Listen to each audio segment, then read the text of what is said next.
Alors aujourd'hui, on va parler du burn-out. Mais attention, on va essayer d'aller un peu plus loin que les clichés habituels. Parce que vous allez voir, ce n'est pas juste une histoire de trop de travail. C'est souvent le signe de quelque chose de beaucoup plus profond. Et cette citation, elle résume parfaitement l'idée. Le burn-out, ce n'est pas qu'un réservoir d'énergie qui est vide. C'est une crise de sens, une crise de connexion. Et c'est justement ça qu'on va explorer ensemble, les racines cachées de l'épuisement au travail. Ok, alors pour attaquer ce sujet, commençons par le début. C'est quoi officiellement le burn-out? On va partir de la définition classique, celle que tout le monde connaît, avant de creuser un peu plus. Voilà, la définition de l'OMS, elle est très claire. Elle nous parle de 3 choses. D'abord, un épuisement total. On n'a plus d'énergie. Ensuite, une sorte de distance mentale, du cynisme. Le boulot nous paraît vide de sens. Et enfin, le sentiment de ne plus être efficace, de ne plus y arriver. Et ce qui est important, c'est que l'OMS le dit bien. C'est lié au stress au travail. Ce n'est pas un problème personnel. Bon, cette définition, elle est utile, c'est un bon point de départ. Mais elle décrit les symptômes, pas forcément la cause profonde. Et c'est là que ça devient intéressant. Si on regarde ça d'un point de vue plus psychanalytique, la question change. Ce n'est plus quels sont les symptômes, mais plutôt qu'est-ce que le travail nous fait. Comment il nous façonne, comment il pèse sur nous intérieurement. Alors, face à ce problème, on a souvent un réflexe. C'est la faute du manager. C'est facile, c'est direct. Mais en réalité, son rôle est beaucoup plus complexe. Et c'est crucial de le comprendre. Voilà un concept super important, le manager comme contenant psychique. Qu'est-ce que ça veut dire? Ça veut dire que son rôle, ce n'est pas juste de distribuer des tâches, c'est aussi d'absorber, d'encaisser. Il encaisse les tensions de l'équipe, les peurs, la pression qui vient d'en haut. En gros, il fait office d'amortisseur pour que le reste de l'équipe puisse travailler plus sereinement. Et c'est là que le bas blesse. Ce manager contenant, il est complètement pris en sandwich. Il doit gérer les conflits en bas, les exigences d'en haut, les angoisses de chacun, et bien sûr, sa propre charge de travail. Et si ce contenant n'est pas soutenu lui-même, s'il est surchargé, eh bien il craque, il se fissure. Et là, toute la pression qu'il absorbait, elle se déverse sur l'équipe. L'onde de choc se propage. Donc, ok, ce n'est pas juste la faute du manager. Alors, d'où ça vient vraiment le burn-out? Eh bien souvent, c'est le résultat d'une rencontre explosive. Une collision entre 2 phénomènes puissants et souvent invisibles.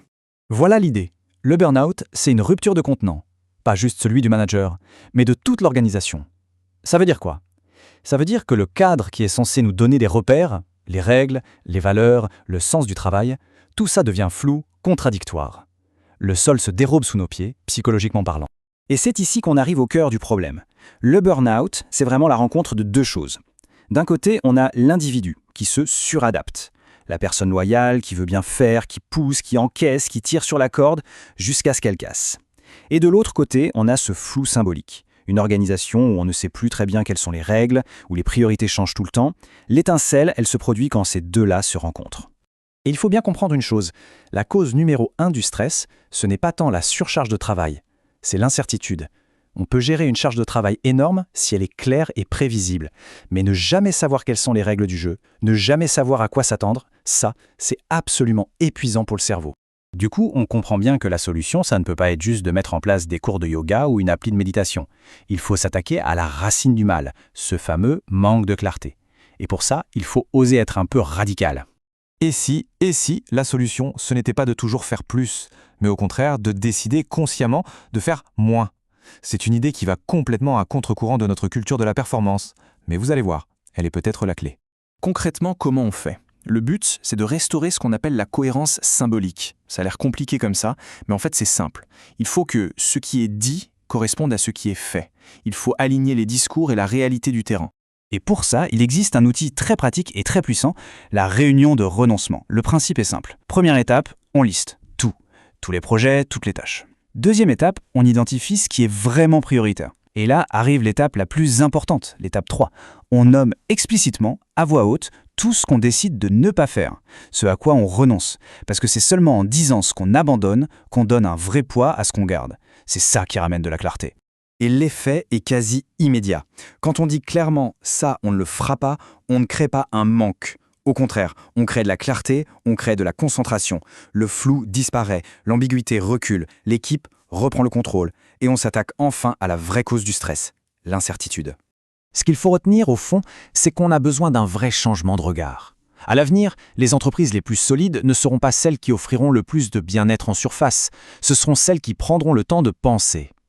Pensez à leurs priorités, à leur structure, à la clarté de leur message.